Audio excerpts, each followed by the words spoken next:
So today we are going to discuss about vibration isolation. So coming to vibration isolation, these are different topics: vibration isolation, transmissibility, a problem discussion. So coming to vibration isolation, what is meant by vibration isolation means you can see that when we are considering some high-speed engines, uh, always these high-speed engines are supported or some foundation. So when these high-speed engines are working, there will be some vibration produced by them. So this vibration will be ultimately transmitted to the foundation. So upon continuously applying this force, this vibration to the foundation, what will happen? It will damage the foundation and also the machine. So what we have to do here is we have to reduce the transmitted force to the foundation and also to reduce the vibration of machine. And this vibration is reduced by or isolated by using vibration isolators. So this is called vibration isolation. So simply telling, vibration isolation is a technique of reducing vibration of machines and hence reducing the transmitter force or motion to the foundation or support by using isolators. So next topic is transmissibility. So transmissibility means the effectiveness of vibration isolator. Effectiveness means how much it can reduce the force which is transmitted to the foundation. That is meant by effectiveness. So uh, that is defined by transmissibility. So transmissibility ratio simply means the force transmitted to the foundation to the disturbing force. Disturbing force means the unbalanced force. The unbalanced force occurs due to centrifugal force. Okay, so when we are considering a system, there are two forces mainly acting.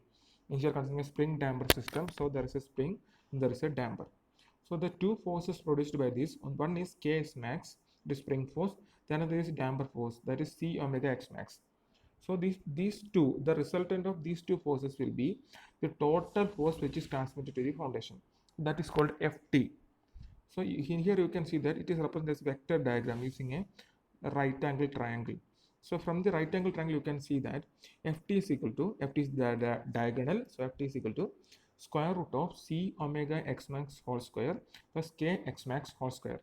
So we are writing like this: Ft is equal to square root of K into x max whole square plus C omega x max whole square. So x max we can take outside, so x max into square root of K square plus C omega whole square.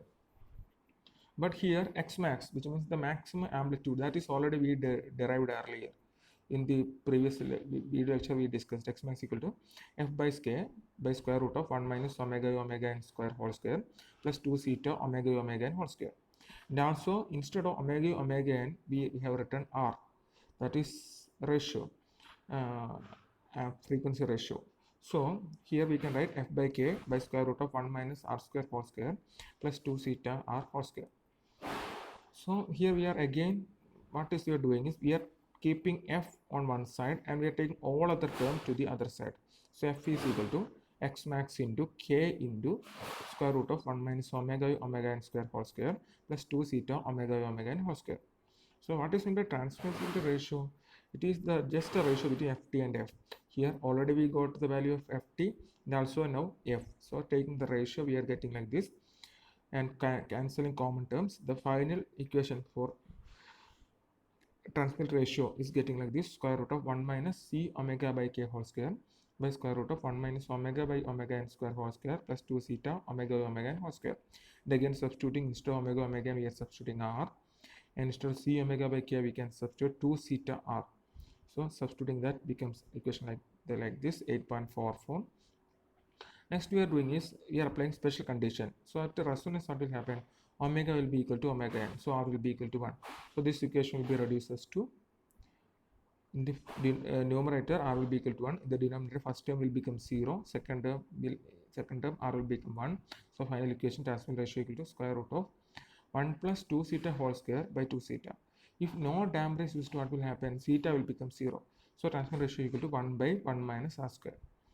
So if transmissive ratio is 0.25, then transmitter system is 25%.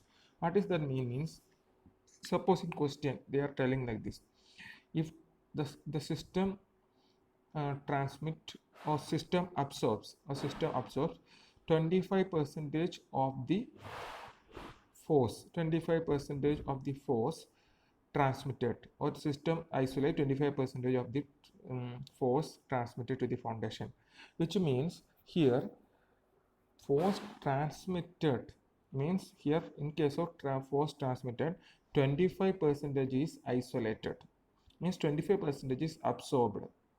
Clear? That is here Ft by F is 25%. And when we are doing problem, what will we do this? We are not doing 25, we are not writing 25%. Instead of that, we will write 0.25. So simply 25% means transmit ratio is 0.25. In problem, always they are giving the transmit ratio as percentage only. So we have to convert percentage into corresponding value. So important formula in transmitting, that is all this formula just we discussed here. Transmitter force, then transmit ratio, then special condition when no damping C0. Also one more equation is here, phase angle, that is the angle between, phase angle means simply telling if you are considering this triangle, you can see the angle. If you are considering phi means tan phi you have taken here, what you can get, you will get C omega x max by kx max, that is tan phi. So phi in this figure, this phi is phase angle, that is tan inverse of C omega x max by kx max.